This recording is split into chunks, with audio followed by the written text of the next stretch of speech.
Assalamualaikum warahmatullahi wabarakatuh. Senang sekali bisa berjumpa kembali dalam acara Tanya Kesehatan bersama kami, tim promosi kesehatan Rumah Sakit Dr. Zainal Abidin. Baik, dalam rangka memperingati Hari Tuberkulosis Sedunia yang jatuh pada setiap tanggal 24 Maret, maka kali ini kita akan berbincang seputar deteksi dini TB atau tuberkulosis sebagai pencegahan penularan penyakit TB. Baik, bersama saya telah hadir pakar pulmonologi dan respirasi, Dr. Dewi Behtri, SPPK. Assalamualaikum, Dok. Waalaikumsalam, Bu Eka. Baik, kali ini kita berbincang seputar deteksi dini pada tuberkulosis atau penyakit TB. Berdasarkan data WHO 2018, itu Indonesia menduduki peringkat ketiga, Dok, dari setelah India dan Cina. Sebenarnya apa sih, Dok, penyebabnya sehingga Indonesia masuk ke dalam kategori itu? Ya, itu 2018 peringkat ketiga. Yang terbaru malah sekarang peringkat kedua, Bu Eka. Masya Allah. Jadi kita nih kejar-kejaran terus nih. Selalu 3 besar di dunia untuk kasus TBC. Ya, kenapa kita bisa banyak TBC Indonesia sampai ranking begitu ya? Pertama mungkin karena faktor kepadatan penduduk. Ya, kita ketahui bahwa TBC inilah penyakit yang mudah menular dan kepadatan penduduk itu menjadi salah satu resiko terjadinya penularan TBC yang luas. Ya, terutama paling mudah itu ke anggota keluarganya. Nah, dan kepadatan penduduk itu juga akhirnya ya menularkan ke sekitarnya. Gitu. Makanya ya kasus kita banyak.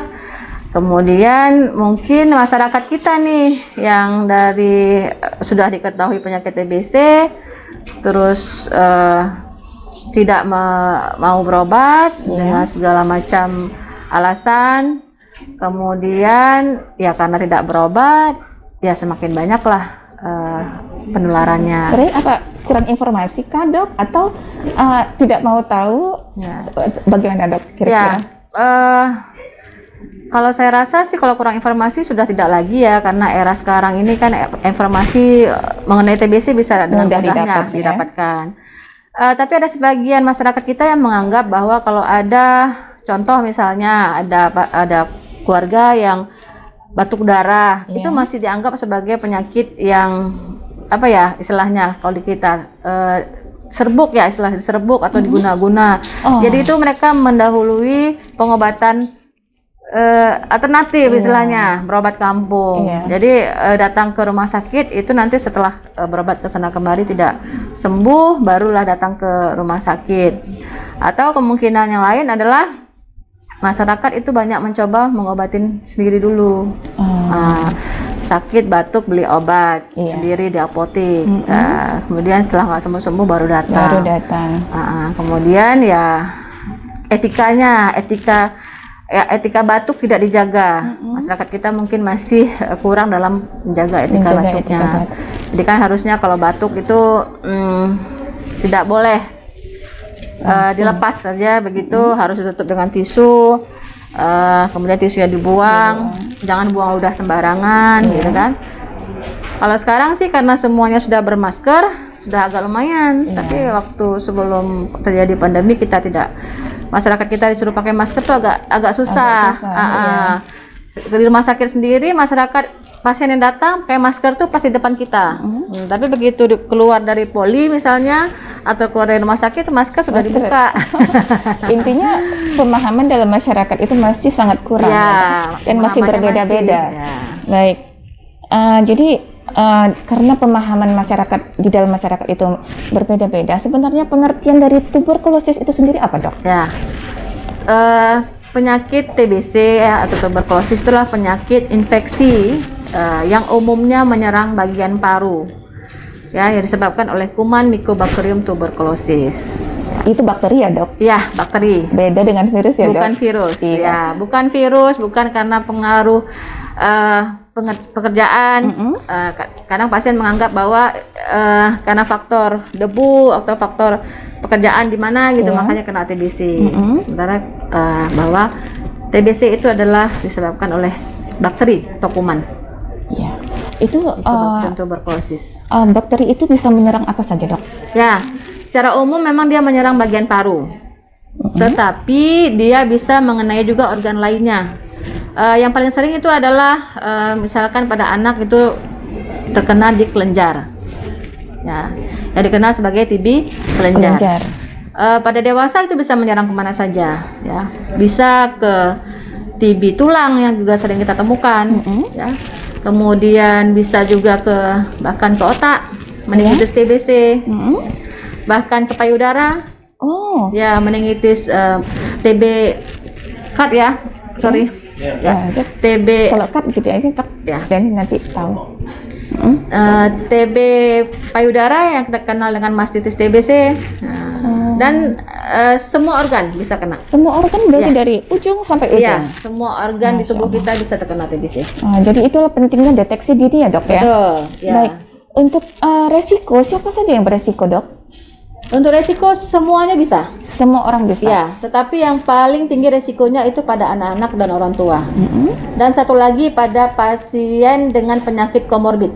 Komorbid seperti apa, Dok? Contohnya yang sering kita temukan adalah pasien dengan penyakit diabetes. Diabetes. Ya, diabetes. Itu kenapa, Dok? Ya, diabetes mellitus itu karena gangguan dari gula darah yang tinggi sehingga menyebabkan gangguan imun. Ya, imunitas pada pasien DBC, pasien DM itu, ya.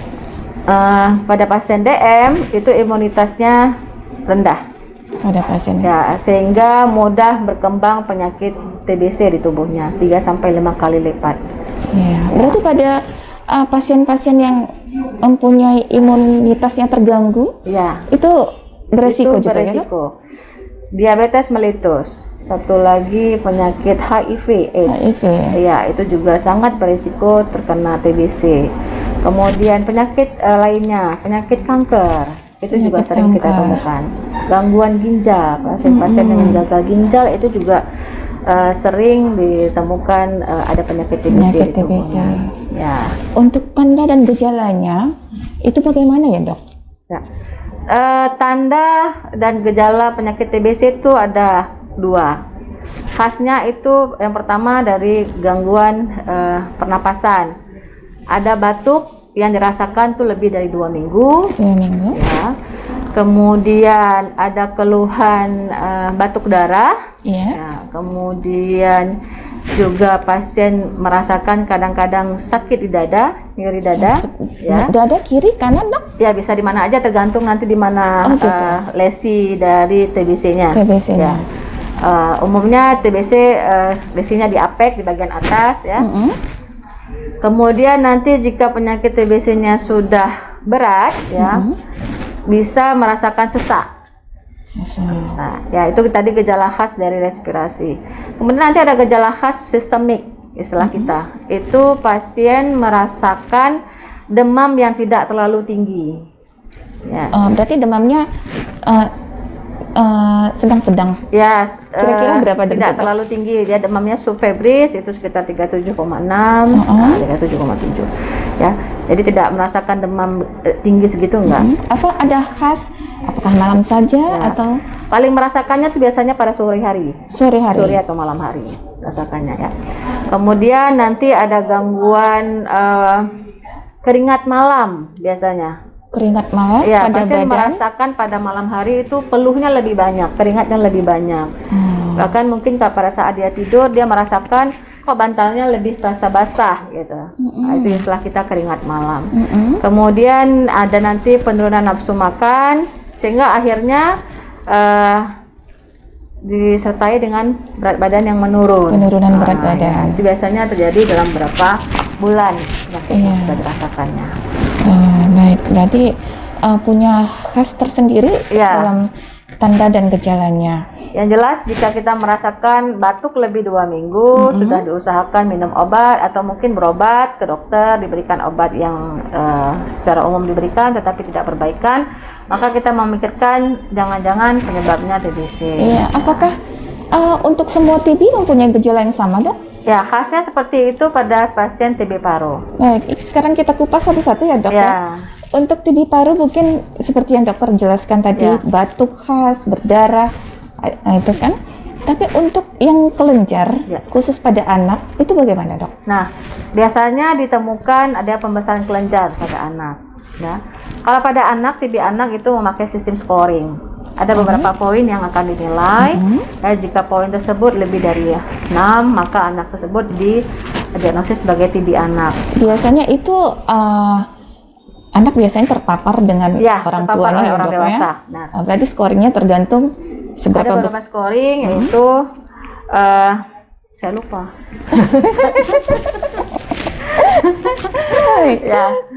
Jadi pada TB anak, selain pembesaran kelenjar, itu juga disertai dengan beberapa keluhan.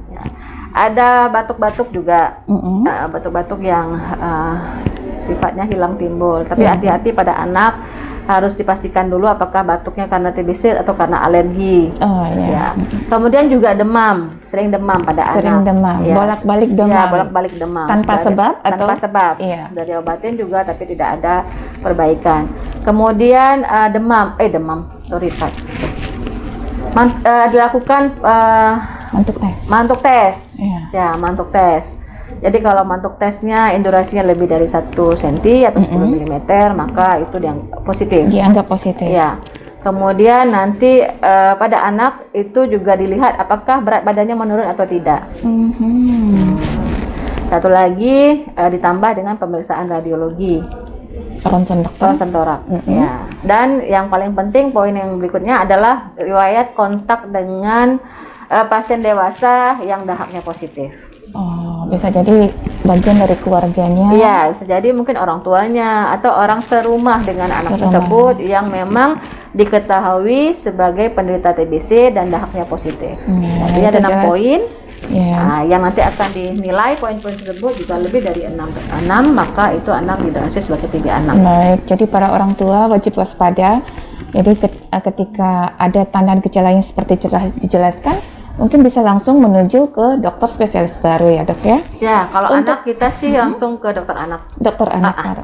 Untuk anak sendiri, untuk anak atau orang dewasa, untuk kelenjar, TB kelenjar, apakah teraba bagian kelenjarnya atau bagaimana dok? Teraba. Ada pembesaran kelenjar. Kalau normal kita ini kan teraba juga dok? Teraba tapi kecil ya. Teraba kecil. Tidak teraba, tapi kalau pada pasien yang TB kelenjar itu pembesarannya bisa lebih 1 cm. Dia nampak atau harus kira? Sebagian kalau kasusnya sudah berat nampak sampai menonjol. Tapi kalau misalkan tidak terlalu berat itu mesti kita raba dulu baru bisa tahu kita memang ada pembesaran kelenjar. Bisa di mana aja, apakah di supraklavikula atau mungkin di polik, di atas di sini tulang rusuk leher. Tulang rusuk toh? Di atas ini atau di leher itu paling sering kita temukan. Baik. Untuk TB juga seperti itu. Baik. Untuk TB tulang bagaimana dok? TB tulang itu bisa disertai juga dengan TB paru atau bahkan mungkin tidak TB paru. Tahunya bagaimana itu TB tulang? Memang tidak seperti TB paru, kita bisa melakukan pemeriksaan dahak. Kadang-kadang kalau pada pasien-pasien TB tulang karena dia tidak ada keluhan respirasi, maka pemeriksaannya membutuhkan penunjang lain. Pemeriksaan yang umum dilakukan adalah CT scan atau MRI. Nanti situ akan dilihat oleh dokter radiologi apakah memang kelainan yang terjadi itu memang mengarah ke TBC. Dan kalau memang sesuai mengarah ke TBC, apalagi mungkin disertai dengan gejala seperti tadi yang di awal, maka itu kemungkinan yang paling besar penyebabnya ada TBC. Apalagi jika usianya masih muda. Apakah itu menimbulkan kecacatan? Tergantung, kalau dia mengenai tulang dan kemungkinan sudah berat sampai terjadi mungkin destruksi, maka itu bisa jadi bukan cacat sih, tapi pasien bahkan sampai kadang tidak bisa berjalan. Tapi nanti dengan bantuan dokter bedah ortopedi dilakukan bagaimana reposisi atau yang lain, maka banyak kasus yang akhirnya bisa berjalan lagi. Jadi untuk TB tulang ini apakah ada seperti karena dia menyangkut tulang, apakah ada rasa nyeri gitu dokter? Ada sendi-sendi? Nyeri. Pasien datang dengan nyeri tulang belakang paling sering. Tulang belakang dok. Kalau pada usia muda ada nyeri tulang belakang, kemudian dilakukan pemeriksaan penunjang misalkan MRI dan ditemukan adanya destruksi, mungkin dari dokter radiologi menilai bahwa ini kemungkinan paling utama itu adalah TBC, maka pasien tersebut akan diobati sebagai pasien TBC ekstra paru atau TBC tulang. TBC tulang. Jadi semua TB ini foto ronsennya sama, cuma letaknya berbeda atau bagaimana, dok? Untuk pasien TB ekstra paru bisa jadi ronsen torak bisa saja ada kelainan, tapi bisa saja tanpa kelainan. Jadi kalau misalkan pasien datang dengan keluhan tulang belakang, pasien muda datang dengan keluhan tulang belakang, biasanya dia datang ke paru tuh kalau keluhan tulang belakang, ke bagian saraf atau ke bagian ortopedi. Dan nanti dokter bagian bersangkutan akan melakukan beberapa pemeriksaan dan nanti jika memang itu juga ada TBC baru dilakukan foto torak untuk menilai apakah ada primernya di paru atau tidak. Tapi jika tidak ada, ya tadi pemeriksaannya berlanjut, pemeriksaan lebih canggih, dan disitulah akan terlihat apakah memang ini penyebabnya TB tulang, penyebab kelainan tulang karena TBC atau bukan. Kalau umumnya pada usia muda penyebabnya TBC, tapi kalau pada usia tua itu dipikirkan kemungkinan yang lain, jangan-jangan penyebabnya ada kanker. Dokter, untuk pengobatannya ini kan membutuhkan waktu yang lama, tidak seperti orang minum obat biasa. Untuk penyakit TB ini, kemungkinan untuk sembuh itu jika dia patuh minum obat, bagaimana, dok? Ya. Memang pengobatan TBC ini makan waktu, paling cepat itu makan obatnya 6 bulan. Dan memang membutuhkan kesabaran dari pasien dan keluarga ya untuk mengingatkan pasien makan obat. Jika pasien patuh makan obat, artinya 2 bulan pertama dia akan minum obat setiap hari. Ya, itu namanya fase intensif. Kemudian akan dilanjutkan dengan fase lanjutan itu lebih kurang minimal 4 bulan. Itu jika sudah menjalani pengobatan 6 bulan, insya Allah pasien akan sembuh. Baik. Untuk pengobatan ini apakah diwajibkan untuk pasien? Apakah 2 minggu pertama dia harus dievaluasi kembali atau bagaimana, dokter? Ya. Jadi pasien itu selama 2 bulan akan makan obat setiap hari, ya. Dan pasien akan kita pantau. Itu setiap hari, 1 hari berapa kali, dokter? Sehari sekali. Oh, sehari sekali. Jadi obatnya minum obat sehari sekali, tapi dia minimal 2 tablet. Itu tergantung dengan berat badan. Nanti dengan berat badan antara 35 sampai 38 kilo dia akan makan obat itu 2 tablet. Di atas 38 sampai 54 itu akan makan 3 tablet. Jadi berbeda-beda ya, dok ya? Di atas 54, 55 sampai 70, 24. Di atas 70 maksimal 5 tablet. Itu tidak ada 5 tablet dalam 1 tablet, nggak ada ya, dok ya? Jadi obat yang tersedia di kita ya itu adalah namanya obat KDT, kombinasi dosis tetap. Jadi 1 tablet itu sudah mengandung 4 jenis obat TBC. 1 tablet 4 jenis obat TBC. Nah, jadi makanya itu tidak boleh hanya 1 tablet karena dosisnya itu dosis kecil. Jadi dikombinasi dengan dosis sedemikian rupa ya. Jadi makannya itu beberapa tablet sesuai dengan berat badan. Nanti ada juga obat yang lepasan istilah kita. Artinya kalau tadi dalam 1 tablet ada langsung 4 macam obat. Jadi pada pasien-pasien tertentu yang tidak bisa minum obat kombinasi dosis tetap, dia akan kita berikan obat yang masing-masing. Jadi sunniazidnya terpisah, rifampicin terpisah. Jadi lebih banyak ya, dok ya? Ya, akan lebih banyak. Jadi memang yang lebih dianjurkan adalah obat KDT, obat kombinasi dosis tetap, karena itu minum obat sekali minum sudah 4 jenis obat. Sudah 4 jenis obat dan langsung 2 atau 3 maksimal 5. Nanti kalau yang lepasan itu banyak minum obatnya, minimal bisa 6 tablet. 6 tablet. Tapi jenis tetap 4. Tetap 4. Baik.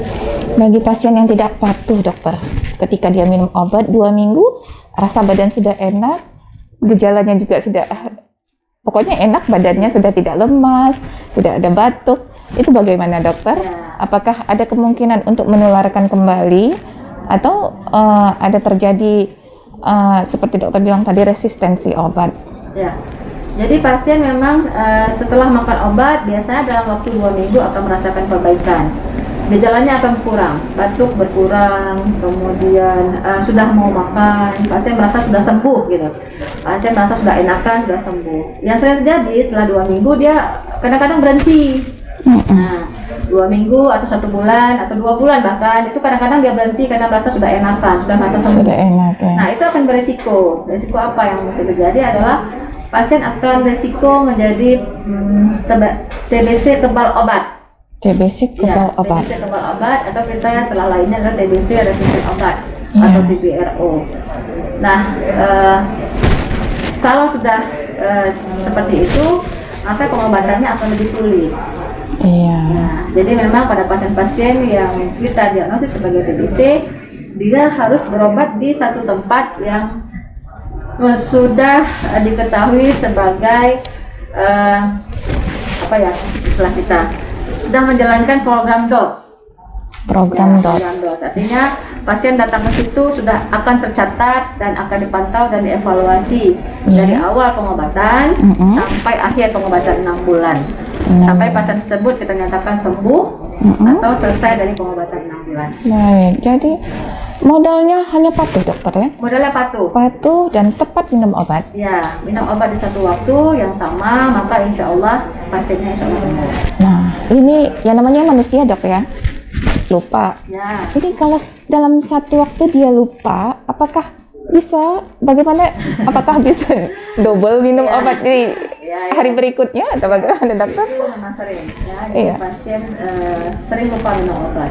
Makanya kalau pelayanan kesehatan ke rumah sakit sudah menjalankan program DOT dengan benar, maka pasien yang didiagnosis sebagai TBC dia ada PMO-nya yang pemantau makan obat. Jadi Pemantau untuk makan TBC obat. sensitif, PMO-nya itu ada keluarganya. Keluarga yang terdekat yang satu rumah yang akan mengingatkan pasien tersebut untuk makan obat setiap hari supaya jangan lupa. Jadi memang diusahakan jangan lupa. Tapi namanya manusia ya kadang-kadang lupa. Nah, ya itu bisa kita ingatkan. Nah, kalau memang sudah lupa, nanti akan ada penilaiannya. Lupanya berapa hari? Nah, jadi kalau lupanya biasanya minumnya malam, baru ingatnya pagi. Iya. Ya langsung diminum. Langsung diminum. Tapi sekali minum ya dok, nggak double minumnya. Jangan. Iya. Tetap dengan dosis biasa. Jadi diikuti dengan waktu yang terakhir bagaimana. Jadi misalkan harusnya minumnya malam, dia lupa, baru ingatnya pagi. Udah pagi pada saat itu udah harus langsung minum. Berikutnya dia minumnya pagi. Iya, baik. Baik dokter, apakah perlu pasien TB ini diisolasi dokter? Diisolasi ya. Sekarang istilah isolasi itu udah familiar karena COVID, wajib diisolasi. Iya, apakah sama dengan COVID? 14 hari isolasinya? Bagaimana dok? Jadi pasien TBC itu sebenarnya tidak perlu isolasi ya, asal dia bisa menjaga etika batuknya. Artinya kalau dia masih merasakan batuk, berdahak, maka pasien dianjurkan pakai masker. Pakai masker. Ya. Dianjurkan di rumah saja tetap pakai masker. Iya, di rumah saja pakai masker. Ya, karena masih dia batuk, maka resiko dia menularkan itu masih ada, terutama ke keluarganya. Kemudian jangan buang dahak atau udah sembarangan. Jadi langsung buang di kamar mandi, siram bersih. Pada air mengalir dok ya? Supaya kumannya tidak berkembang di kamar mandi. Baik. Jadi harus disiram bersih. Kalau perlu pakai pembunuh kuman. Pembunuh kuman. Ya. Untuk kuman, masalah kuman tadi dokter, berapa lama kuman itu bisa bertahan di udara dok? Oh ya, jadi kuman TBC itu sebenarnya akan mati dengan sinar matahari. Oh, ya. Begitu mudah ya dok ya ternyata ya? Ya, jadi makanya pasien-pasien dengan TBC itu dianjurkan kamarnya itu memiliki ventilasi yang baik. Jadi pada saat matahari bersinar dengan pagi siang itu jendela dibuka atau rumah-rumah dibuka supaya sirkulasi udaranya lancar dan sinar matahari bisa masuk dan akan mati kumannya. Baik. Jadi untuk penyakit TB ini, bagaimana cara penularannya dari orang ke orang, dok? Ya. Nah, Kalau TBC mungkin penyakit yang menular melalui udara yang mengandung droplet. Ya, jadi pada saat pasiennya yang TBC dengan dahak yang positif, batuk, kemudian kumannya akan berputar di udara, dan orang lain yang menghirup udara yang sama terhirup oleh orang lain. Nah, pada pasien tersebut, jika tidak diobati dengan benar, maka risiko menularkan ke orang lain akan terus berjalan. Dan pada orang lain yang terhirup, ya, jika nanti imunitasnya tidak baik, maka kuman yang terhirup itu berisiko untuk berkembang menjadi sakit TBC aktif. Harus diobati juga. Berarti rantai itu tidak akan terputus jika orang yang sakit TBC tidak menjaga etika batuknya. Baik. Berarti apakah perlu kalau dia seorang pekerja, dia harus mengambil cuti? Cuti, istirahat khusus? Jadi kalau istirahat khusus sih tidak mesti, kecuali memang jika pasien tersebut dengan komplikasi, misalkan sesak atau mungkin disertai dengan penyakit berat lainnya. Tapi jika hanya batuk-batuk, itu asal dia menjaga etika batuk, pakai masker dengan benar, itu aman aja sih sebenarnya. Insya Allah tidak apa-apa ya. Dan dia segera makan obat, itu dalam waktu 2 minggu, maka kuman TBC itu akan sudah banyak yang bermatian. Jadi resiko penularan itu akan lebih rendah. Baik dokter, untuk layanan di Rumah Sakit Dr. Zainal Abidin, itu bagaimana sistem layanan dan pengobatannya bagaimana? Untuk pada Rumah Sakit Dr. Zainal Abidin, apa saja fasilitas yang tersedia untuk pasien TB dan bagaimana sistem layanannya, Dok? Ya, jadi Rumah Sakit Zainal Abidin sudah memiliki pelayanan TB DOTS yang paripurna. Yang 7 instalasi mendapatkan ISO, Dok? ISO. Jadi Rumah Sakit Zainal Abidin itu untuk pelayanan TBC-nya di instalasi pelayanan TB terpadu sudah mendapatkan sertifikat ISO. Ya, jadi tahun kemarin kalau nggak salah saya itu sudah mendapatkan instalasi, termasuk salah satunya PTT, pelayanan TB terpadu yang dalamnya ada PoliDots, itu sudah mendapatkan sertifikasi ISO. Itu berstandar internasional. Berstandar internasional. Artinya apa?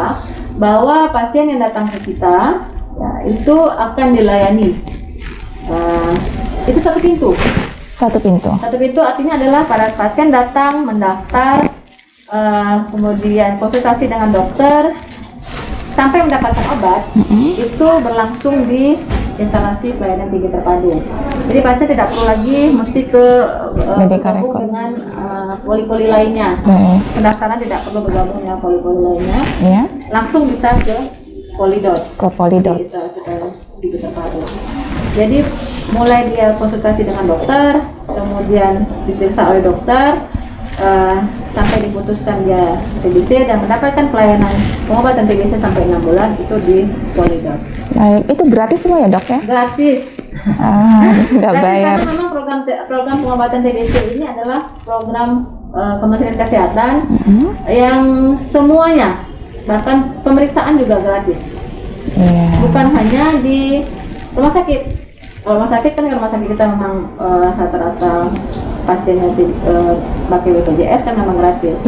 Di luar pun jika pelayanan kesehatan, artinya jika klinik tersebut bekerja sama dengan dinas kesehatan, pemeriksaannya bisa gratis. Semua pemeriksaan, Dok? Ya, pengiriman sampel dahak. Ya, sampel dahaknya itu akan bekerja sama dengan dinas kesehatan. Itu ada cut, apa ya istilahnya? Proses transfer sputum itu semua difasilitasi oleh dinas kesehatan, dan jika memang dahaknya nanti positif, kita diagnosis sebagai TBC, maka pengobatannya akan difasilitasi oleh dinas kesehatan, mendapatkan obat gratis sampai 6 bulan. Berarti tidak ada istilah bayar dan semuanya gratis, dan mudah didapatkan. Ya. Terutama kalau di puskesmas itu udah pasti ya. Udah pasti. Kalau klinik-klinik swasta mungkin ada beberapa yang harus kerjasama dulu dengan dinas kesehatan. Oh ya. Bisa dilayani semua gratis. Baik. Di setiap layanan TB paru itu saya selalu melihat tos TB. Ya. Itu apa maknanya, Dok? Tos TB, temukan, obati pasien sampai sembuh. Artinya kita dapat men-screening pasien TBC dari awal. Jika kita sudah menemukan kasus TBC, kita harus pastikan pengobatannya sampai dinyatakan sembuh. Dan itu tidak hanya dilakukan oleh nakes, petugas kesehatan, dan dapat juga dilakukan oleh masyarakat. Ya. Tos Jadi TB. semua lapisan masyarakat harus bisa melaksanakan tos TB. Tos TB. Bahkan program yang saya tahu, program dari dinas kesehatan itu istilah mereka, saya lupa istilahnya, tapi ada istilah mencari kasus sampai ke rumah. Oh, jadi untuk memutuskan mata rantai itu ya, Dok? Memutuskan mata rantai TBC supaya jangan sampai di nomor 1, iya. nomor 2 soalnya. Sini sudah ada kemungkinan naik nomor 1. Berarti ini sampai di nomor 1. tugas dan tanggung jawab kita bersama ya, Dok ya? Ya, tugas dan tanggung jawab semua lapisan, dari mulai tenaga kesehatan sampai masyarakat.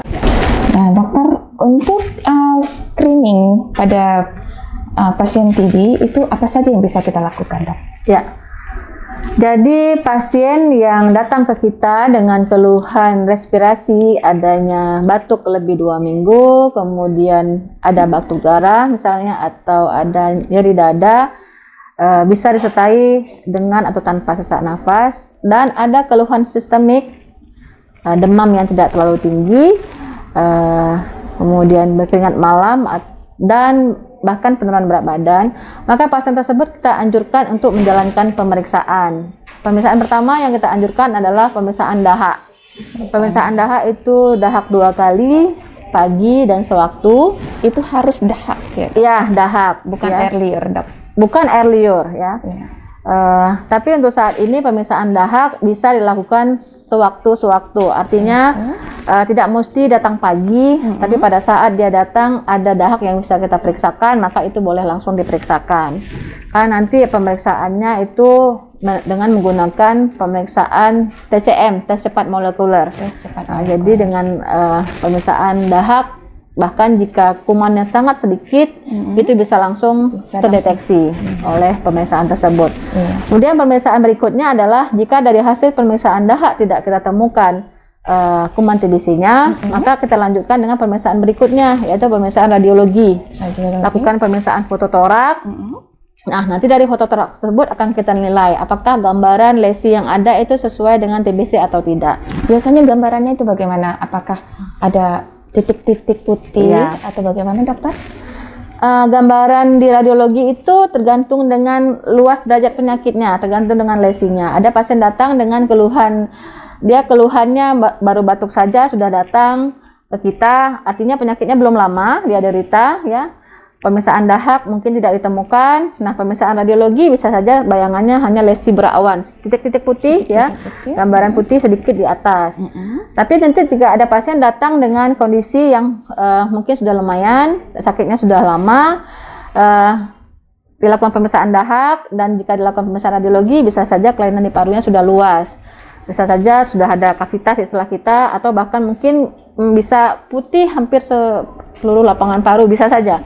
Ya, jadi tergantung dengan sesak ya, Dok, bisa mengalami sesak ya. Jadi tergantung dengan luas derajat penyakit pada saat dia datang ke dokter. Baik, ini yang terakhir, dokter. Apa pesan dari dokter untuk masyarakat Indonesia tentang penyakit TB? Ya. Jika ada keluarga yang menderita batuk lebih 2 minggu, baik disertai dengan keluhan respirasi dan sistemik yang sudah kita terangkan tadi, sebaiknya segera mencari pengobatan di pelayanan kesehatan terdekat, bisa di puskesmas, klinik, atau rumah sakit.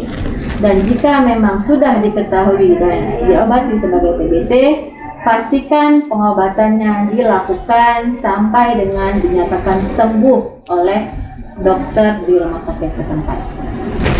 Baik, terima kasih Dokter Dewi atas penjelasannya yang luar biasa. Semoga informasi ini dapat membantu masyarakat untuk mendeteksi secara dini tentang penyakit tuberkulosis ini. Sahabat edukasi, jadilah masyarakat yang bijak, kenali tanda dan gejala tuberkulosis, dan sampaikan informasi kepada keluarga dan masyarakat tentang tuberkulosis sesuai dengan faktanya. Nah, terima kasih juga kepada tim hebat PKRS sehingga informasi ini dapat terselenggara dengan baik. Saya Cut Eka Putri Ubid, pembawa acara, dan narasumber kita Dr. Dewi Behtri SPPK. Kami mohon diri. Salam sehat, salam TOS TV. Temukan, obati pasien sampai dengan sembuh. Setiap detik itu berharga. Selamatkan bangsa dari tuberkulosis. Assalamualaikum warahmatullahi wabarakatuh.